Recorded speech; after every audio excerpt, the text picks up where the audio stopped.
Postman Pat Goes Sledging. There was deep snow in Greendale. Peter Fogg was out early. He had the snowplow fitted to the big tractor, and he was clearing the snow from the roads. No one could get about until the roads were cleared, and the council snowplow would be busy on the main roads around Pencaster. Peter left a clear way behind him, and a little procession followed. Postman Pat in his van, Sam Waldron in his mobile shop, and Miss Hubbard on her bike. The Reverend Timms was digging the snow from the vicarage path and waved as they all went by. At the village post office, Mrs. Goggins was full of news. "They do say there are 10-foot drifts up the top road, Pat, and here's an urgent parcel for George Lancaster. You'll never get up there today, you know, not with all of this snow." "Oh dear," said Pat, "but I better take it just in case I can get through. I usually manage somehow." "Well, mind how you go, Pat. We don't want you getting buried in the snow like those poor sheep." "Oh, I'll be all right. Cheerio." Pat was on his way, driving slowly along the slippery roads. At Greendale Farm, the twins were waiting for Pat with a pile of snowballs. A snowball whizzed through the air and hit Pat right on the nose. "Oh, you young monkeys," shouted Pat. "Two can play at that game." He made a big snowball and aimed it at Tom's nose. "Oh, oh dear!" Tom dodged. Pat was not a good shot, and just at that moment, Alf Thompson came out of the house. Smack! The snowball hit him right in the face. "Oh, sorry, Mr. Thompson," shouted Pat. "I didn't know you were there. I was aiming at the twins." "That's all right," said Alf. "It's only a bit of fun. Now then, Pat, you'll have to stop here a bit. The road's blocked, and Peter's stuck with his tractor in a big drift. We've come to try and dig him out. Can you give us a hand?" "Certainly," said Pat. He gave Mrs. Pottage her letters, then he borrowed a spade and set out along the snowy road with Alf and Ted Glen. When they came to the tractor, Peter was already hard at work, digging out the high wall of snow. They all joined in. It took a long time to make a big enough gap. Then Peter started up the tractor and took a run at the snowdrift. Hurrah! He was through. Pat, Ted, and Alf walked back to Greendale Farm. The twins had been busy too. They had built a snowman. Now Pat's van could get through, so off he went. He called at the vicarage with letters for the Reverend Timms, but Dr. Gilbertson came to the door. "Come in, Pat," she said. "The Reverend slipped on the ice and broken his leg. I've just finished bandaging him up.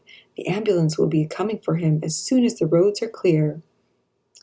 There was the Reverend, sitting with his leg propped up on a cushion in splints and bandages.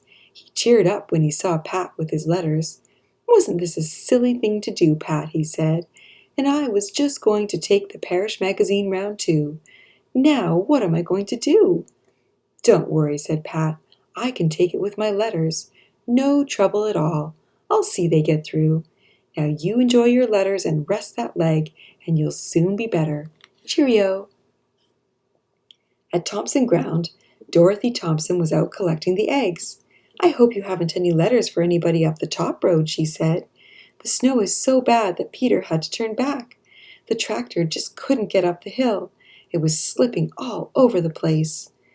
"Well, yes, I have a parcel for George, and it's marked urgent," said Pat. "What can I do?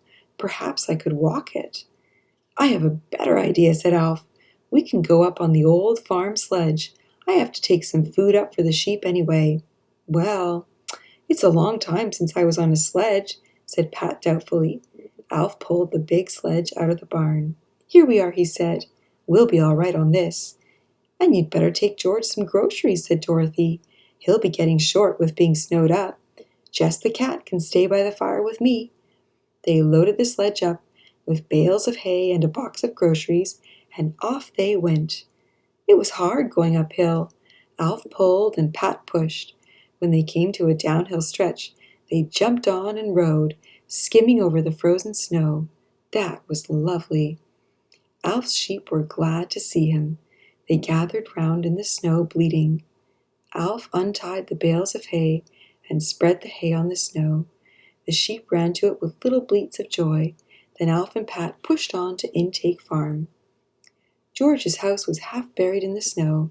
Pat knocked at the door. "Hello," he called. "Anybody in?" There was no answer. "George'll be out, seeing to his sheep," said Alf. "The door is sure to be open." It was. So they left the parcel and the box of groceries on the kitchen table with a note on the back of an old envelope. Now the sledge was empty, and it was downhill most of the way back. "We'll have a fast ride home," said Alf. "Hold tight, Pat. Give us a push. Here we go." And off they went. They whizzed across the fields, faster and faster. The snow was so deep that they went over the tops of the walls. They hit a bump, and over they went, tumbled and rolled in a deep drift of snow. They picked themselves up, found the sledge, climbed aboard, and off they went again. Pat hadn't enjoyed himself so much for years. Faster and faster down the hill they went. "How are we going to stop?" Pat shouted. "I don't know," shouted Alf. "Just hang on." Alf had forgotten how to stop a sledge, but they soon found out. Thompson Ground came into sight, and Alf steered for the yard. They shot through the open gate, scattering hens in all directions, and straight into the barn. They crashed into a pile of hay bales and fell off again, shouting and laughing. What a mess they were! They were covered in snow, bits of hay, and muck from the barn floor. They staggered into the house like scarecrows. Jess was curled up on a rug in front of a warm fire. Dorothy had the kettle on. Alf and Pat cleaned themselves up, warmed themselves by the fire, and soon had a good hot mug of tea in their hands. "My goodness, that was an exciting ride," said Pat. "But I'd better be on my way now. I still have some letters to deliver. Thanks for the ride and the tea. Come on, Jess. You'll have to leave that fire now. Cheerio." The rest of Pat's round was in the valley, and the roads had been cleared and gridded by now. "No more digging or sledging today," said Pat to Jess. "It'll take more than snow to stop us." But Jess was curled up, fast asleep, and dreaming of that lovely warm fireside and Mrs. Thompson's woolly rug.